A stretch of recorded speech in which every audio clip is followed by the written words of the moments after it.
요소수를 사려는 줄이 수백 미터 이어졌고 인터넷에서는 불법 제조 방법이 돌고 있습니다. 문재인 대통령은 지나친 불안감을 갖지 말아달라고 했습니다.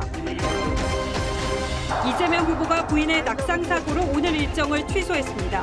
국민의힘은 2030 세대의 탈당을 두고 지도 구간 설전을 벌였는데 추대 결과 탈당보다 입당이 많았던 것으로 나타났습니다.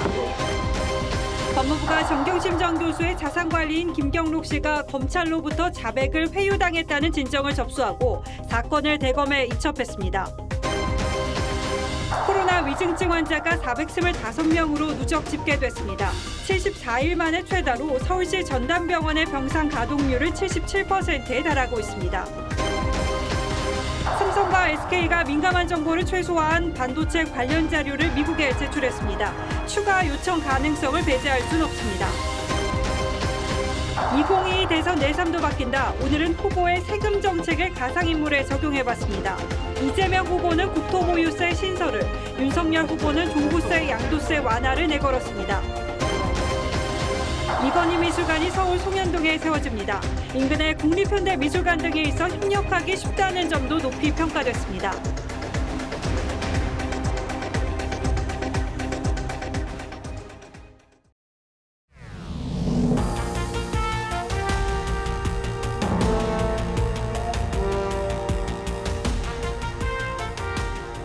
시청자 여러분 안녕하십니까? 뉴스9의 신동욱입니다.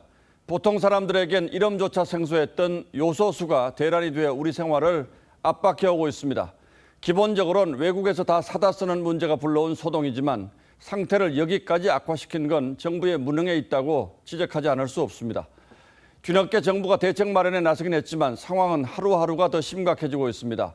경유를 쓰는 화물차만 문제인 줄 알았는데 소방차, 응급차에 이어 쓰레기 수거차와 농업용 차량에 이르기까지 전방위로 요소수 대란이 번지고 있습니다. 요소수와는 전혀 상관없을 것 같았던 우리 삶이 심각하게 위협받고 있는 겁니다. 오늘 뉴스9는 우리 삶이 위협받고 있는 그 현장으로 곧바로 가보겠습니다. 신유만 기자가 취재했습니다. 주차장에 몰려든 시민들이 200m 넘게 줄을 섰습니다. 요소수 생산업체의 한정 판매 현장입니다. 신랑이요. 큰 화물 들어가는데 요소수가 없어서 아침에 7시에 와가지고 지금 계속 기다리다가 지금 1번으로 탔어요. 1인당 10리터씩 225명 분량을 준비했지만 300명 넘게 몰려들면서 1시간 반 만에 매진됐습니다. 힘겹게 구매한 사람도, 구매에 실패한 사람도, 요소수 대란에 한숨만 나옵니다. 말이 되는 소리냐고. 우리한테 결정된 분량이 그거밖에 안 되는 거예요. 행정에서 못 오는 거요. 좋지는 않다니까요. 받아서 다른 분들한테도 왠지 죄인이 된 기분이에요. 요소수가 필요한 건 쓰레기 수거 차량도 마찬가지입니다. 서울시 25개 자치구의 쓰레기 청소차 2,286대 가운데 요소수가 필요한 차량은 절반에 이릅니다. 이대로면 한 달 뒤부터 수도권 곳곳에서 쓰레기 수거 차량이 멈춰야 할 지경입니다. 12월 초 되면은 저희도 지금 전량 차량들이 올 수독될 상태이고 저희도 지금 앞으로 어떻게 대처를 해야 될지 지금 난감합니다. 요소수로 배출가스를 정화하는 서울과 수도권의 쓰레기 소각장도 2달 정도면 재고가 바닥납니다. 수도권의 하루 쓰레기 배출량은 10,000톤 이상. 요소수 대란에 쓰레기 수거와 소각까지 전면 중단될 위기에 놓이고 말았습니다. TV조선 신유만입니다. 이렇게 값이 폭등한 건 둘째치고 요소수를 구할 수가 없는 지경에 이르르자 인터넷에선 요소수를 직접 만드는 방법이 돌고 있습니다. 얼마나 다급하면 이렇게까지 하겠습니까? 그런데 아무리 급하다고 이걸 따라했다가는 큰일 날 수 있습니다. 차가 망가지는 건 물론이고 적발되면 최대 5년까지 징역형을 받을 수도 있습니다. 요소수 대란이 범죄자 양산까지 불러올 수도 있는 심각한 상황입니다. 이어서 노도일 기자가 보도합니다. 직접 요소수를 만들어봤다는 유튜브 영상입니다. 농업용 요소 비료에 정제수 수십 병을 부으면 10만 원의 요소수를 만들 수 있다고 설명합니다. 그런데 만든 본인도 차량용 사용이 가능한지 여부는 장담하지 못합니다. 제 차에 집어넣지는 않습니다. 제가 만들었지만 불안합니다. 요소수 대란의 생계마저 위협받는 운전자들은 정체불명 요소수에까지 눈이 갑니다. 우리는 이게 생계인데 차가 안 움직이면은 뭐 당장 뭐 먹고 사는데 지장이 되고 사제 요소수라고 그렇게 써야지. 하지만 전문가들은 사제 요소수를 넣으면 경유차에 심각한 고장을 일으킬 수 있다고 경고합니다. 실제로 차에 적용했을 때 SCR이 고장난다든지 고장나면 수백만 원 이상 들어갈 수가 있습니다. 더욱이 검증되지 않은 요소수를 제작, 판매하는 사람은 물론 구매해 쓴 사람도 처벌받을 수 있습니다. 경찰에 접수된 요소수 판매 사기도 이번 달만 44건에 달해 각별한 주의가 필요합니다. TV조선 노도일입니다. 사정이 이미 이렇게까지 악화됐는데 문재인 대통령은 정부가 대책을 세우고 있으니 너무 불안해하지 말라고 했습니다. 이 말이 너무 한가하게 느껴지다 못해 화가 난다는 분들도 적지 않습니다. 관련 정부 부처들은 대란이 예고된 지 한 달이 다 되어가는 지금에서야 조각조각 대책을 짜내느라 진땀을 쏟고 있습니다. 이상배 기자가 보도합니다. 문재인 대통령이 오늘 요소수 문제를 직접 언급했습니다.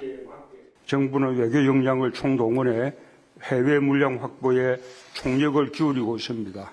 국민들께서는 지나친 불안감을 갖지 마시기. 지난달 15일 중국이 요소수 원료인 요소 수출을 금지한 이후 거의 한 달 만인데 요소수 대란에 대한 정부의 늦장 대응 책임론이 불거지자 국무총리는 직접 사과하기도 했습니다. 안일한 위기관리 인식이 있었다는 평가에 대해서 국무총리께서 어떻게 생각하십니까? 저희들 아프게 반성하겠습니다. 여권 내부에서는 산업통상자원부가 이를 키웠다는 말이 나옵니다. 민주당 A 의원은 산업부 라인이 문제가 크게 될 거라고까지 인지를 못해서 청와대에 보고를 못한 것이라고 밝혔습니다. 소관 부처들의 책임 떠넘기기도 이를 키웠다는 지적입니다. 환경부는 요소 수입은 통관 문제로 주무부처는 산업부라는 입장이고 산업부는 관련 업계를 관장하는 환경부가 선제적으로 나섰어야 했다고 말하고 있습니다.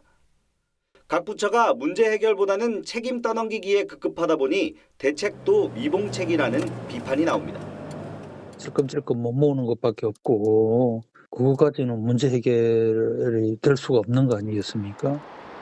대통령이 직접 불안감 해소에 나섰지만 요소수를 확보할 근본 대책은 없어 대란 우려감을 잠재우기엔 역부족으로 보입니다.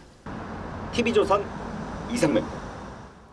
예, 다음 뉴스입니다. 조국 전 장관의 부인 정경심 씨의 자산 관리인이 검찰이 자백을 강요했다고 국민신문고에 진정서를 냈습니다.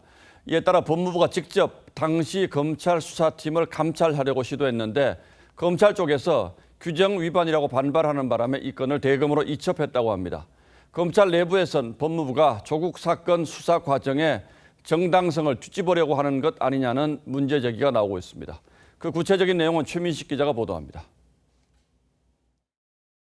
2019년 9월 김경록 씨가 동양대 정경심 교수 사무실에서 PC 본체를 들고 나가는 장면입니다.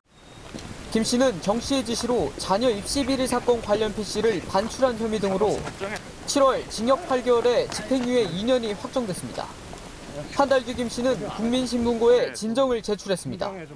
당시 검찰 수사팀이 자백을 회유했다는 겁니다. 진정이 접수된 뒤 법무부 감찰 담당관실은 서울중앙지검에 조국 사건 수사 기록 제출을 요구했습니다.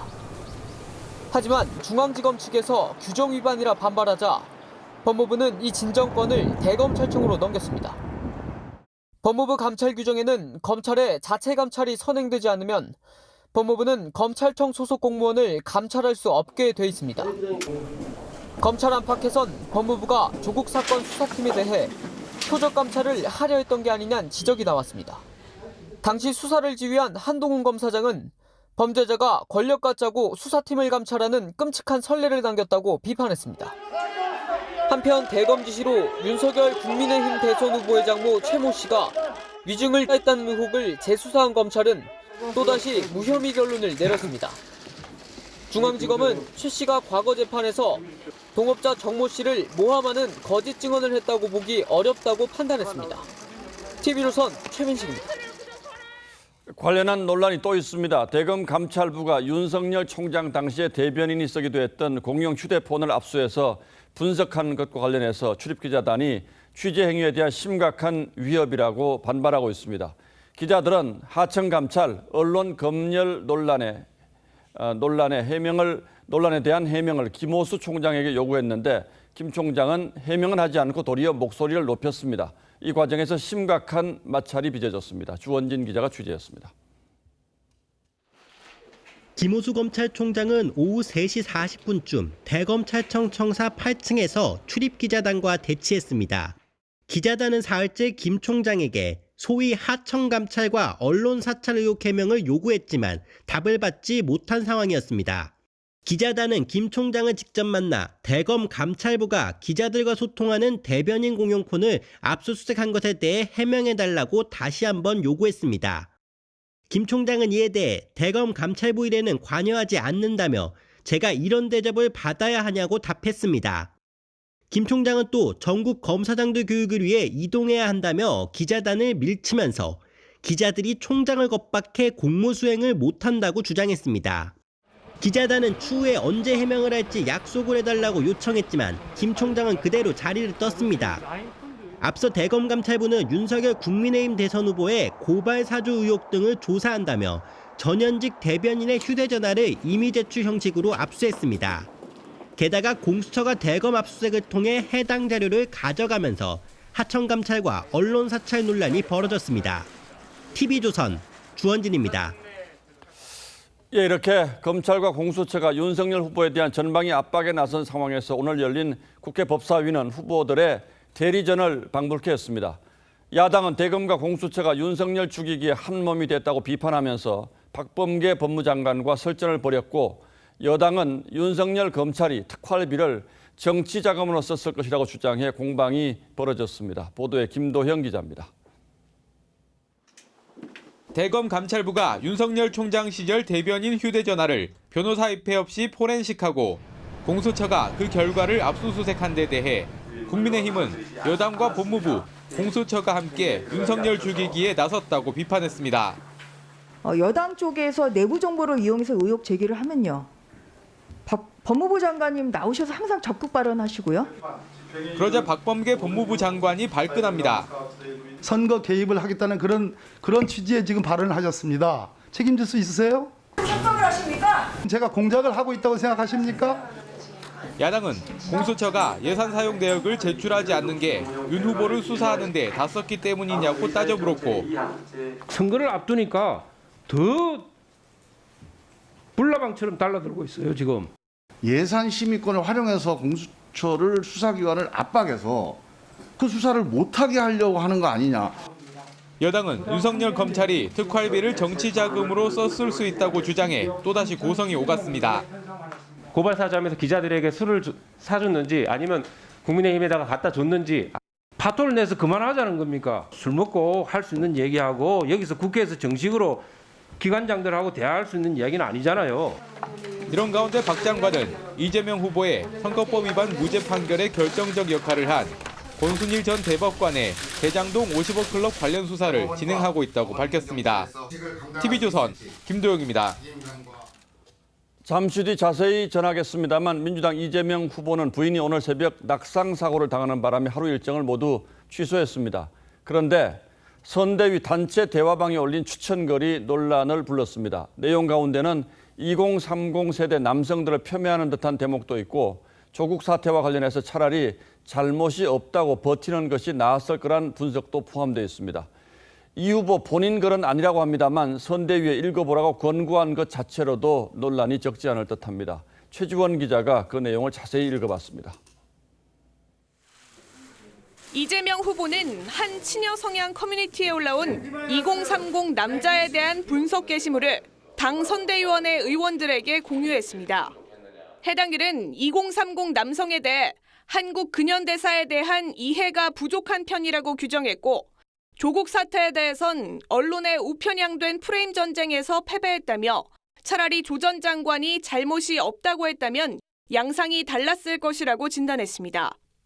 또 나의 20대는 얼마나 논리적이었고 합리적이었나 생각해보라며 20, 30대 남성의 판단력에 문제를 제기하기도 했습니다. 그러면서 2030 남성이 국민의힘 홍준표 의원을 지지한 것은 민주당의 페미니즘에 따른 역풍으로 결론냈습니다. 논란이 일자 민주당 선대위원회 측은 이 후보가 이 글에 공감한다는 뜻은 아니라고 했지만 내부적으로는 20, 30대 표심에 영향을 주지 않을까 걱정하는 분위기입니다. 당원 게시판엔 이 후보가 페미니즘의 뜻도 제대로 모른다. 2030 남성 지지율이 문제가 아니라 전반적인 지지율 하락이 문제라는 비판이 이어졌습니다. 정의당도 이 후보가 해당 글에 암묵적으로 동의한 것이라며 표를 얻기 위해 반페미니즘 기류에 편승하고 있다고 비판했습니다. TV조선 최재원입니다. 국민의힘에선 윤석열 후보가 선출된 뒤에 2030 세대 당원들의 탈당이 줄어들었다는 보도 그리고 그 숫자 관련해서 논란이 벌어졌습니다. 논란의 핵심은 이준석 대표였습니다. 이준석 대표가 전당대회 이후 수도권에서만 1,800여 명이 탈당했다고 사실상의 내부 폭로를 했는데 알고 봤더니 탈당한 사람보다 입당한 사람이 더 많았다는 겁니다. 특히 영남과 충청, 강원 지역에선 2030 세대가 오히려 증가했다는 집계도 나왔습니다. 먼저 구체적인 수치를 확인해 드리고 그렇다면 이준석 대표가 왜 탈당 숫자만 언급한 것이었을까 분석은 뒤이은 보도에서 자세히 전하겠습니다. 박성재 기자입니다. 전당대회 이후 어제까지 나흘간 당원 변동 현황 자료입니다. 이준석 대표가 공개한 대로 탈당한 권리당원은 2,910명이고 이 가운데 2030 세대는 72%인 2,107명입니다. 이준석 대표는 이 같은 현상을 우려했습니다. 젊은 세대 중 경선 결과에 아쉬움을 가진 당원들이 아쉬움을 뒤로 하고 다시 뛸 수 있도록. 그런데 이 대표는 전당대회 이후 입당자도 6,846명에 달한다는 사실은 밝히지 않았습니다. 신규 입당자 가운데 2030 세대도 1,704명에 달합니다. 홍준표 후보가 패한 이후 2030 세대의 실망이 탈당으로 이어지고 있다고 이 대표 스스로 진단했지만 후보 선출에 따른 기대감으로 전체 입당자가 2배 이상 늘어난 건 언급하지 않은 겁니다.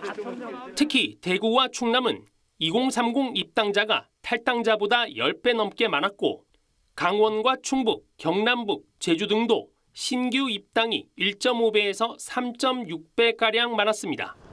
신규 입당자들은 아직 석 달간 당비를 내지 않아 책임당원 자격은 얻지 못했지만 후보 선출 이후 컨벤션 효과가 나타나고 있는 걸 감안하면 대선까지 당적을 유지할 가능성이 크다는 전망이 우세합니다. TV조선 박성재입니다. 이 논란은 국민의힘 김재원 최고위원이 정확하지 않은 정보를 가지고 탈당 숫자가 40여 명에 불과하다고 방송에서 말한 게 발단이 됐습니다. 이를 두고 이 대표가 발끈해서 무슨 소리냐, 수도권에서만 1,800여 명이 탈당했는데 왜 숫자를 축소하느냐고 발끈합니다. 그러자 김재원 최고위원이 애당초 정확한 숫자를 공유했으면 이런 일이 일어나지 않았을 거라고 또 반박하면서 이번 논란은 지도부의 갈등으로도 번졌습니다. 자, 그렇다면 여기서 새로운 의문이 생깁니다. 이준석 대표는 탈당, 입당 관련한 정확한 숫자를 왜 알려주지 않았을까요? 국민의힘을 취재하는 이광희 기자의 분석을 보시겠습니다. 이준석 대표는 김재원 최고위원이 의도적으로 2030 세대 탈당자 수를 줄였다고 주장했습니다. 언론의 습성을 잘 아시는 그런 어떤 숙련된 정치인이 이런 발언을 했다면 저는 의도가 좀 있었다. 김 최고위원이 이 대표와 함께 있던 자리에서 한기호 사무총장으로부터 들은 탈당자 수를 전한 것이라고 해명했는데도 더 많았던 입당자에 대해선 언급하지 않은 채 연 이틀 공격한 겁니다. 당무 우선권을 진 윤석열 후보가 2030 세대의 마음을 얻겠다며 몸을 낮췄지만 2030 청년 세대가 하여튼 우리 당의 중요한 정치적 자산이고 이 대표는 2030 표심을 명분으로 주도권을 놓지 않으려 한다는 해석이 나옵니다. 한 국민의힘 관계자는 이 대표가 선대위 구성을 앞두고 젊은 층에 대한 영향력을 지렛대로 삼기 위해 탈당자만 부각시키고 있다고 지적했습니다. 이 대표가 탈당자 수를 공개한 SNS에도 탈당 많다고 떠벌려서 당대표가 얻는 게 뭐냐는 댓글이 달렸습니다. 청와대 국민청원에는 이 대표가 스마트폰으로 끼친 해악이 크다며 휴대전화를 뺏어달라는 글까지 등장했습니다. 원팀을 이끌어야 할 당대표가 내부 분열을 자초하고 있다는 비판까지 나오는 가운데 이 대표는 신규 입당 자료는 보지 못했다고 해명했습니다. TV조선 이광입니다. 예, 앞선 보도도 보셨겠습니다만 요즘처럼 2030 세대가 정치권의 논쟁 한가운데 선 적은 일찍이 없었습니다. MZ세대라고도 하죠. 이준석 국민의힘 대표가 될 때 우리 사회에 잠재해 있던 논란에 불씨를 지폈고 대선 경선에서는 홍준표 후보가 또 기름을 부었습니다.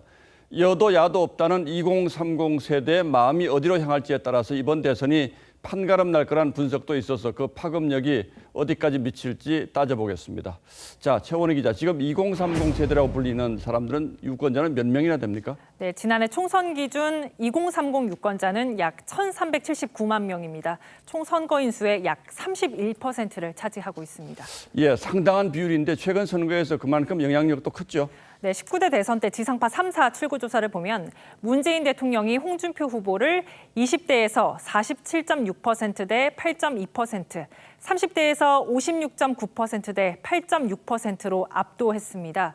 올해 서울시장 재보궐선거 출구조사에선 20대 55.3%, 30대 56.5%가 오세훈 시장을 택해 각각 30%대에 머문 박영선 후보와 차이가 컸습니다. 지자체장 성비 의혹, 조국 사태, 부동산 폭등 등에 분노해서 민주당에 등을 돌렸다는 분석이 나왔었습니다. 예, 이 정도로 수치가 변한다면 선거의 당락을 좌우한다고 해도 과언이 아닌데 이 MZ세대들은 어떤 특징을 보이고 있습니까? 다양한 해석이 가능한데요. 자신과 직접 연관된 정책에 민감한 실용주의적 유권자라는 분석이 나옵니다. 예. 진보나 보수의 정치 이념을 떠나서 누가 이 무너진 공정사회를 회복시킬 수 있을지, 누가 우리 세대의 고민을 이해하고 해법을 제시할 수 있을지 찾고 있다고 봐야 할 겁니다. 굉장히 진보적인데 또 굉장히 보수적이에요. 훨씬 더 실용적이고 우리한테 합리적인 이익을 줄 수 있는가, 그것만밖에 없는 거죠. 그런데 최근 국민의힘 경선에서 이 홍준표 후보가 2030 세대의 인기를 상당히 끌었는데 그 배경은 어디에 있다고 봅니까? 네, 한마디로 꼬집긴 좀 어려운데요. 홍캠프에서는 직설적이고 솔직한 스타일에 또 듣기만 좋은 정책을 내거는 걸 지향했기 때문이라고 분석하고 있습니다. 당내외 경쟁자들이 본인이나 가족의 각종 비위 의혹들로 얼룩졌던 것과 달리 상대적으로 투명한 이미지를 준 것도 작용했다는 해석도 나오고 있습니다. 복잡한 거 싫어하고 간단하고 재밌어야 되고 거침없이 하니까는 뭐 숨기거나 그러는 느낌은 아니고. 이제 중요한 건 앞으로가 될 텐데 이 홍준표 후보를 지지했던 2030 세대의 표심이 윤석열 후보로 확정된 이후에 어디로 움직이는 것으로 보입니까? 네, 2030 탈당 논란이 있긴 했습니다만 오늘 나온 리얼미터 여론조사에서 윤석열 후보의 20대, 30대 지지율이 각각 23%포인트, 10.5%포인트 오른 것으로 나타났습니다. 예. 하지만 조사마다 차이가 있는 2030 표심은 여전히 안개 속입니다. KSOI 조사에서는요, 20대 지지율에서 윤석열 후보가 이재명 후보를 앞섰고 30대에선 엇비슷했습니다. 넥스트 리서치 조사를 보면 20대에서는 팽팽했는데 30대에서 이 후보가 윤 후보를 앞섭니다. 또 20대의 66.8%, 30대의 42.7%가 지지 후보를 바꿀 수 있다고 답해서 다른 세대보다 높은 변심 가능성을 보였습니다. 네, 어쨌든 어느 쪽으로 움직이든 간에 이번 대선은 2030 세대의 표심이 상당한 영향력을 발휘할 수밖에 없다 이렇게 봐야겠군요. 네. 예, 최원희 기자 잘 들었습니다.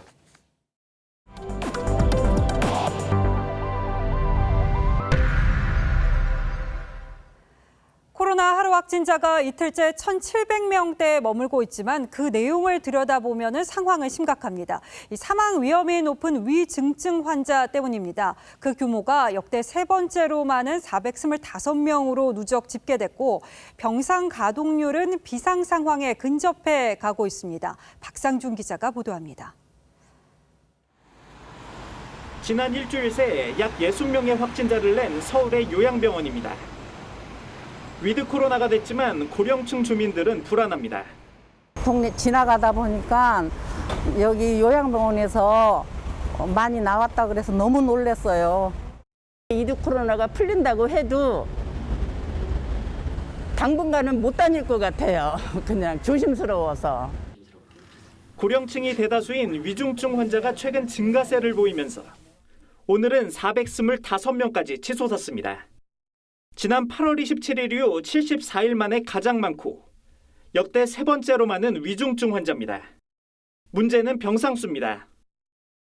서울시 감염병 전담병원의 병실 가동률은 77%, 중환자 병상은 67% 수준입니다. 병상 10개 중 2-3개 정도가 위중증 환자를 위해 남아있는 상황입니다. 중환자실 기준 비상계획 발동 조건인 병상 가동률 75%에 가까워지고 있는 겁니다. 중환자를 관리하고 이를 통해서 사망을 낮출 수 있는가가 관건이 되겠습니다. 정부는 오는 16일 구체적인 비상계획 발동 조건을 발표할 예정입니다. TV조선 박상준입니다. 코로나로 피해를 본 소상공인에게 손실보상금을 지급하는 접수가 2주째 이어지고 있습니다. 일부 시스템은 아직도 먹통이어서 자영업자 불만이 이어지는데요. 답답한 건 이뿐이 아닙니다. 장혁수 기자가 보도합니다.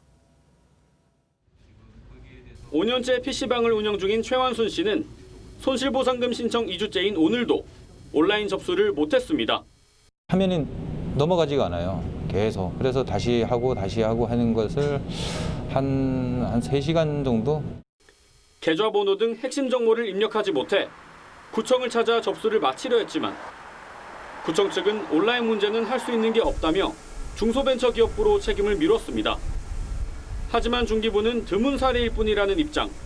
완료가 됐는데 완료됐다라고는 팝업을 확인을 못하시고 접수가 안 됐구나라고 판단하시는 분들이 가끔 있으셨습니다. 전체 60만 명 가운데 정말 드문 사례고요.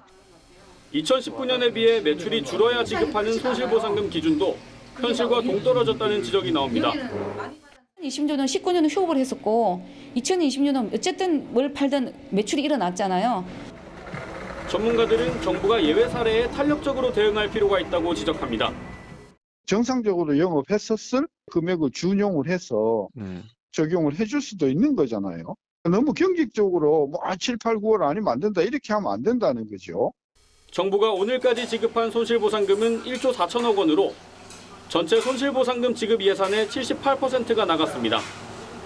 TV조선 장혁수입니다. 대기업과 중견기업 사주일가 30명이 고강도 세무조사 대상에 올랐습니다. 법인 명의로 슈퍼카와 고급 리조트를 이용하는가 하면은 이 사주 가족이라면 출근을 안 해도 수십억 원의 연봉을 줬다는 게 국세청 설명인데요. 또 중견기업은 그간 대기업이 보여온 탈세 수법을 모방하고 있었습니다. 김지아 기자입니다. 한 대기업 제조업체 A사. 일한 적도 없는 사주 일가에게 연 수십억 원의 급여를 주고 사주 아들은 회사 명의로 된 고급 리조트와 고가의 승용차를 사적으로 이용했습니다. 사주는 회사 돈으로 사들인 미술품을 수십억 원에 팔고 챙긴 차액을 신고하지 않았습니다. B기업은 상장 추진 중인 기업 내 제약사의 주가가 상장 이후 급등할 것으로 예상하고 자녀들에게 주식을 취득하게 한 후 주가 상승으로 큰 시세 차익을 얻었습니다. 증여세 회피의 꼼수라는 설명입니다. 이처럼 회사를 사유화해서 이익을 빼돌리거나 일감을 몰아주는 등 부당하게 사익을 챙긴 사주 일가 30명에 대해 국세청이 고강도 세무조사에 들어갔습니다. 이들 사주 일가의 평균 재산은 3,100억 원이 넘고 최근 5년 사이 사주 자녀들의 재산은 39% 급증했습니다. 경제 위기를 틈타 자녀에게 부를 무상으로 이전하기 위해 변칙 자본거래, 일감 몰아주기 등을 일삼으면서 코로나 디바이드를 더욱 심화시키고 있습니다.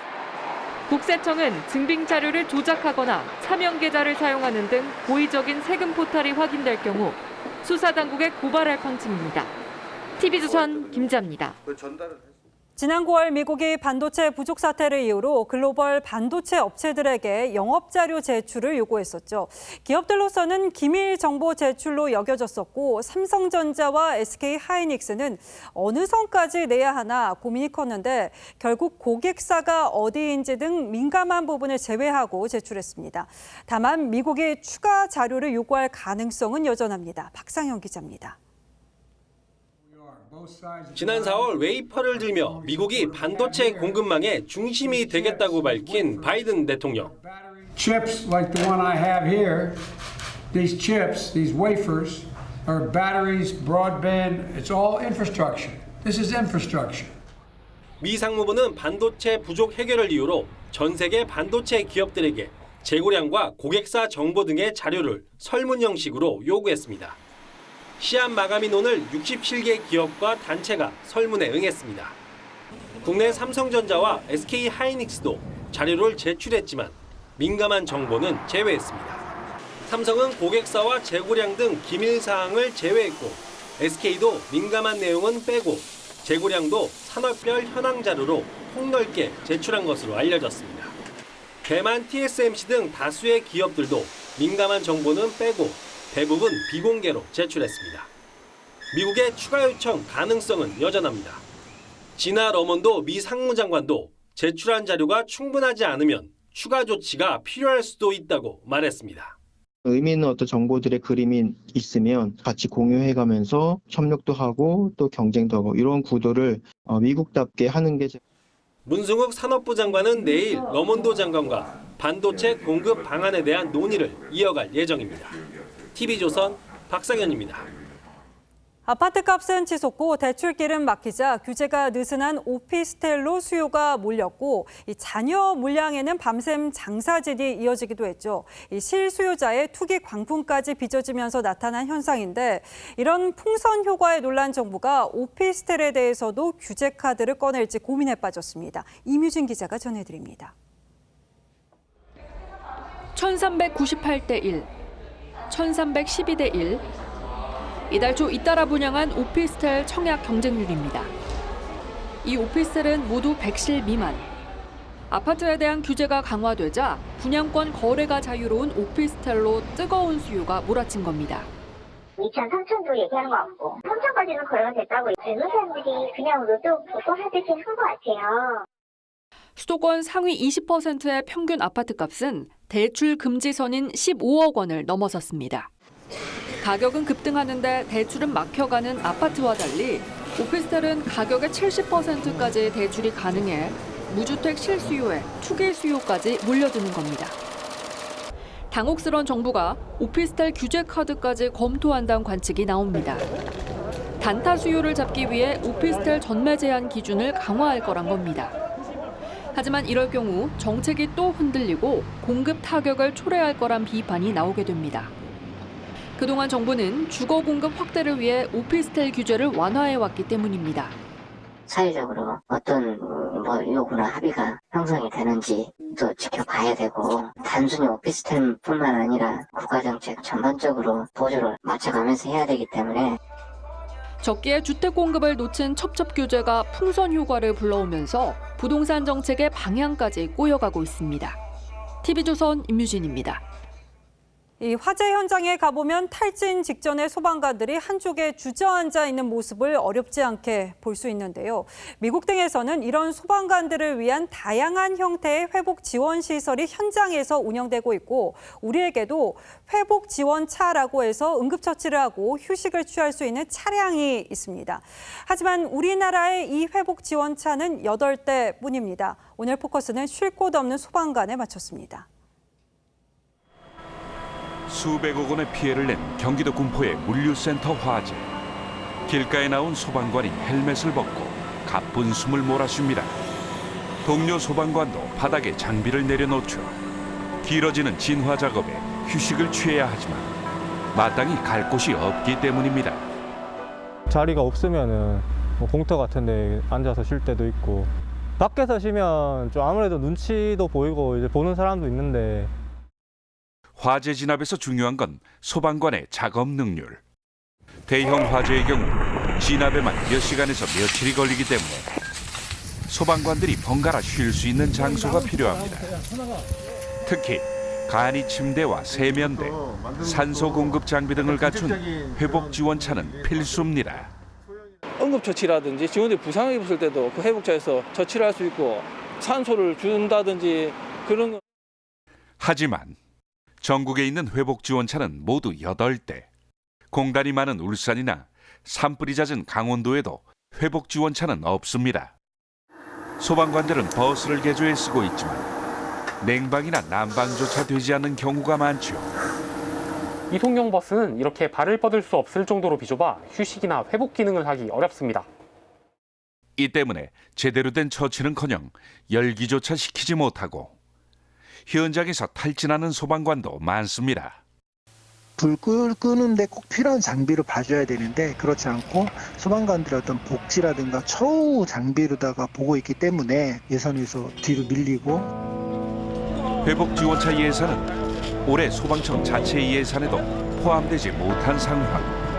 국민의 생명을 지키려면 소방관의 안전이 먼저 확보돼야 하지 않을지. 뉴스나인 포커스였습니다.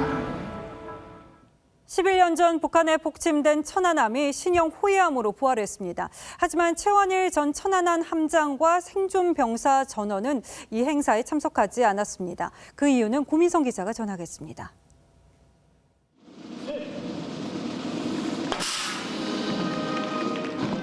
한명 천안 전체 번호 826 이와 같이 명명함. 북한의 어뢰 공격으로 침몰했던 천안함이 11년 만에 부활했습니다. 대한민국 내년을 지키는데 선봉이 돼서 해준다라면 우리 가족들은 더 이상 바랄 게 없습니다. 신형 천안함은 전기 모터를 달아 적 잠수함에게 쉽게 위치가 노출되지 않고 깊은 바닷속 잠수함까지 탐지할 수 있습니다. 새로 진수된 천안함은 이전 천안함의 임무를 그대로 계승해 서해 북방 한계선을 수호하게 됩니다. 하지만 최원일 전 함장과 생존 병사 58명 전원은 방송통신심의위원회가 천안함 음모론을 방치하는 상황에서 쇼에 이용당하지 않겠다며 참석하지 않았습니다. 앞서 국방부는 천안함 좌초설을 비롯해 각종 음모론을 보도한 유튜브 8건에 대해 삭제를 요청했지만 방심위는 해당 없음으로 결론 내렸습니다. 음모론 손을 들어줬다는 게 저 입장에서 이해가 안 되고 천안함이 부활을 한들 무슨 소용이 있나 싶어서. 최 전 함장은 구 천안함이 있는 평택항을 찾아 산화한 46명의 전우를 기렸고 국회에 출석한 서욱 장관은 방심위 결정에 대해 유감이라고 했습니다. TV조선 구민성입니다. 민주당 이재명 후보가 부인 김혜경 씨의 낙상 사고로 오늘 예정됐던 일정을 모두 취소했습니다. 후보 측에서는 입원할 정도의 큰 부상은 아니라고 해서 다행이긴 합니다만 대선 후보가 병 간호를 이유로 공식 일정을 전면 취소하는 것은 상당히 이례적이라는 반응이 당 내부에서도 나왔습니다. 보도에 김보건 기자입니다. 여야 대선 후보가 모두 참석한 전국 여성대회 행사에 민주당 이재명 후보만 보이지 않습니다. 윤석열 후보와의 첫 대면도 불발됐습니다. 이 후보는 어젯밤 부인 김혜경 씨가 낙상 사고를 당했다며 청년 투자자와의 대화, 소방의 날 행사 등 예정된 일정을 모두 취소했습니다. 이 후보 측과 소방당국에 따르면 최근 몸 상태가 좋지 않던 김 씨가 화장실에서 구토를 하려다 의식을 잃고 쓰러지며 허리와 이마 등을 다친 것으로 알려졌습니다. 김 씨는 봉합수술을 받고 정오쯤 퇴원했습니다. 0054분에 신고가 들어왔고 병원으로 이송한 것까지만 제가 알고 있거든요. 저희가 낙상으로 해서 나간 거고요. 전격적인 일정 취소를 두고 당내에서도 이례적이란 반응이 나왔습니다. 일부 참모들 사이에서는 일정을 전부 취소할 정도는 아니지 않느냐는 의견도 나온 것으로 전해졌습니다. 정치권에선 가정적인 면모를 강조하는 선거 전략이란 해석과 함께 다양한 추측도 나왔습니다. 이 후보는 SNS에 대선 후보이기 전에 남편이고 싶다며 오늘만큼은 아내 곁에 있고 싶다는 글을 올렸습니다. TV조선 김보건입니다.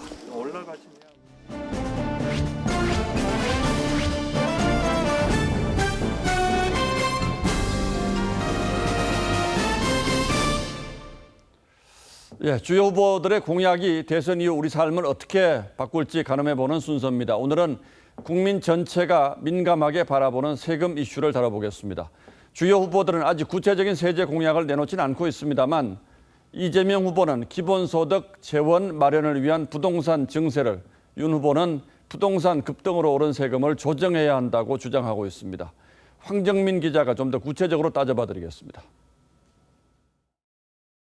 이재명, 윤석열 후보의 세금 정책은 목적과 방향성 모두 정반대입니다.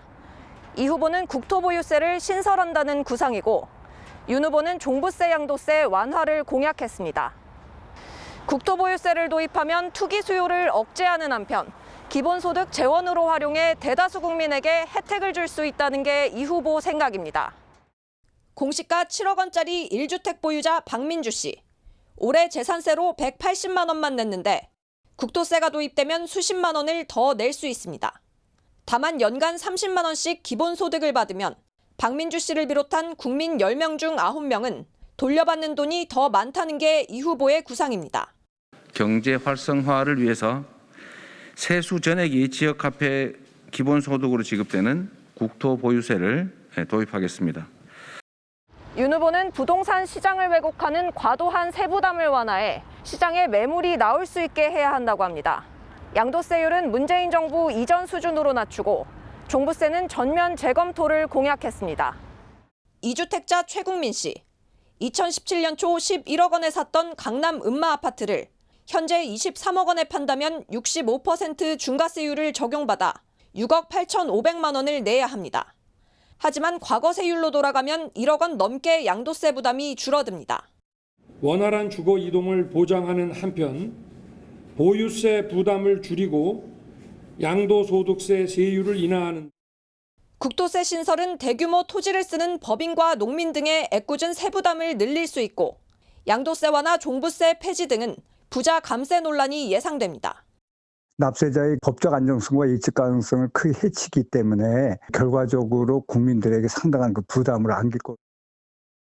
저는 방금 이 커피 한 잔을 사면서 200원을 부가가치세로 냈습니다. 이재명 후보는 기본소득 재원 마련을 위한 부가세 인상 가능성도 열어뒀습니다. 소비 지출이 많은 고소득층이 세금을 많이 내게 되지만 저소득층이 느끼는 부담이 더 크고 물가 상승 압력도 있습니다. 윤 후보는 소득세나 법인세 등 간접세 인상이 낮다는 입장입니다.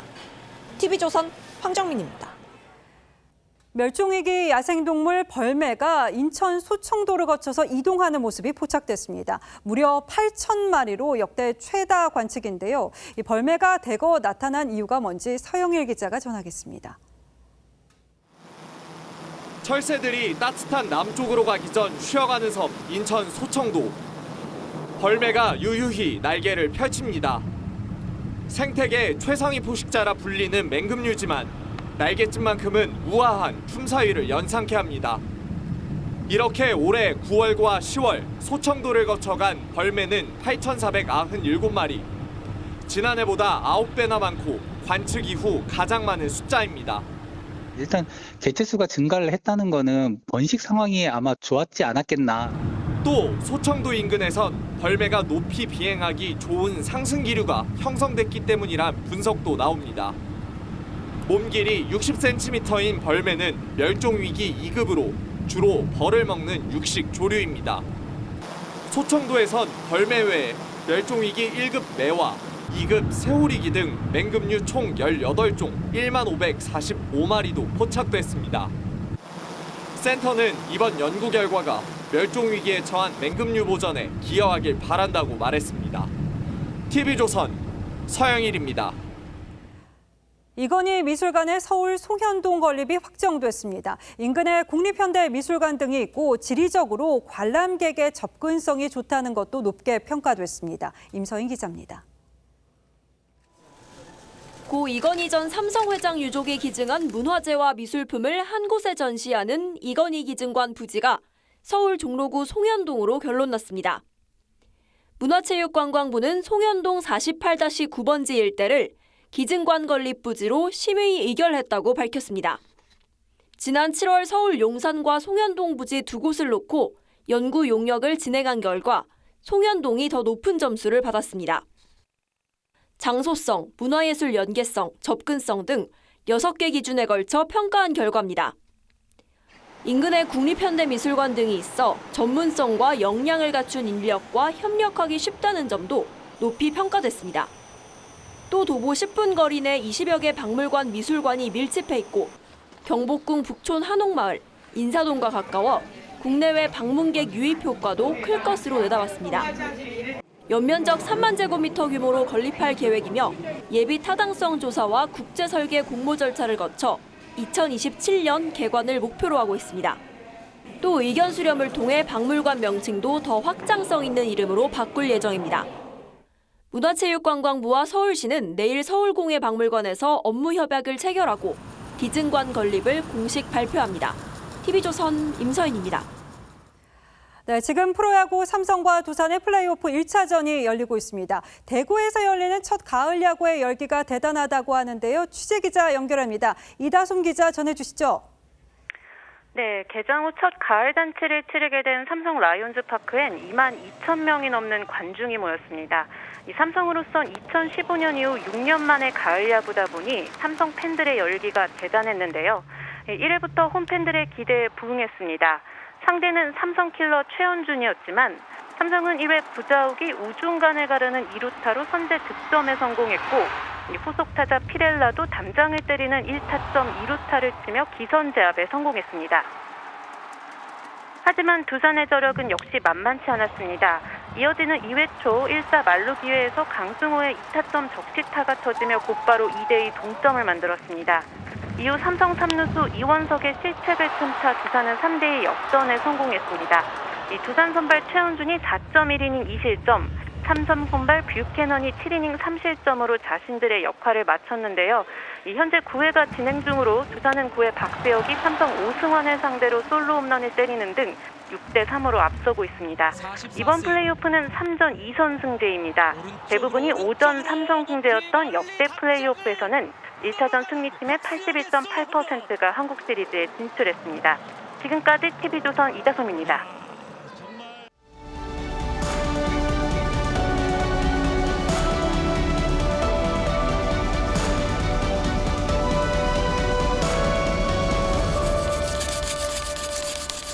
You wouldn't match by a chance, would you? 무인도에 표류한 톰 행크스가 불을 피우려고 안간힘을 씁니다. 나무 홈에 막대기를 불이 나게 비벼댑니다.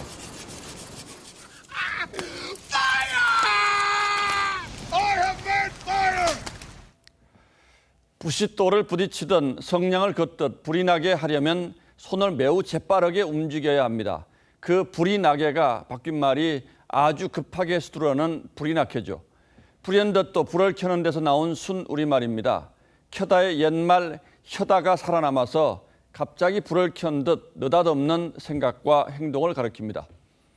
불이 나면 다급하게 불이야 불이야를 외치기 마련입니다. 그 외침이 줄어든 말 불이야 불이야가 바뀌어 부랴부랴가 됐죠.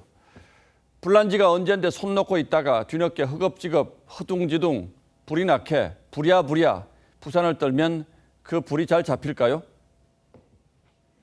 요소수 공급 차질 문제가 시급한 현안이 되었습니다. 중국이 요소수 수출을 제한하기 시작한 게 벌써 한 달 전입니다. 하지만 주중 한국 대사관은 통상적 절차가 진행 중이니까 걱정할 필요가 없다고 했습니다. 화물 운송업계는 당장 불이야를 외쳤습니다. 재고와 수급 상황을 정부에 알려 도움을 요청했죠. 하지만 정부가 뒷짐만 지고 있는 사이에 온 나라에 비명소리가 요란합니다. 부랴부랴 베트남과 호주에서 요소와 요소수를 들여오겠다고 발표했지만 하루 이틀치에도 못 미치는 양이랍니다. 이런 걸 가리켜 신발 신고 발바닥 걷기, 언발의 오줌 누기라고 하죠.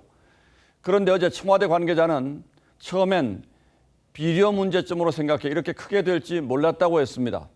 경고가 청와대로 오지 않았다며 임기 말 공무원 복지부동 탓으로 돌리기도 했습니다. 요소수만이 아닙니다. 중국산 원자재 가격이 뜀박질하고 글로벌 공급망 차질까지 겹쳐서 세계가 원자재 확보 생존 경쟁을 벌이고 있는데 늘 이런 식입니다. 거기에다 암울한 거시경제 지표까지 날아들었습니다. 한국 경제가 10년에서 40년 뒤까지 이룰 수 있는 잠재 성장률은 OECD 꼴찌고 나라빚 증가 속도는 선진 35개 나라 중 1등이랍니다. 국정이 제대로 돌아갔다면 나올 수 없는 암울한 미래상, 이게 바로 현 정권 5년의 성적표라고 봐도 과언이 아닐 듯합니다. 청와대는 이제 와서 공무원의 복지 부동을 탓할 게 아니라 그렇게 만든 이유가 어디에 있었는지 가슴에 손을 얹고 생각해 볼 일입니다. 11월 9일 앵커의 시선은 이번에 복지 부동 탓이었습니다.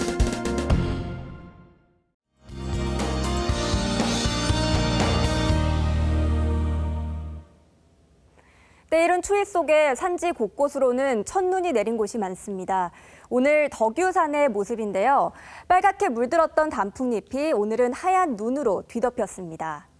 강원 내륙과 충북, 제주 산지에는 내일도 눈 소식이 있습니다. 특히 강원 산지와 제주 산지에는 최고 8cm의 많은 눈이 예보된 가운데 제주 산지에는 대설주의보가 내려졌습니다.